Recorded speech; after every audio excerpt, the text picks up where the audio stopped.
আজকে বানাবো পিঠা। এই জন্য চাল, সিদ্ধ চাল ভিজায় ভাঙায় আনিছি, মেশিন থেকে ভাঙায় আনা হয়েছে।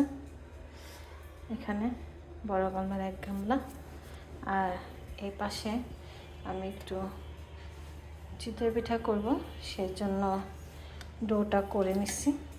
এই যে ডোটা একটু পানি দিয়ে আমি ব্যাটারটা পাতলা করে নেব। এটা আমি এখন বানাবো। মাত্রই ভেজা আনা হয়েছে, ভেজানো চাল, একদম ভেজা, শুকনো গুঁড়ি না। এটা দিয়ে আমি এখন ফার্স্ট চিতই পিঠা বানাবো, দেখব কেমন হয়। ব্যাটারটা করে নিছি।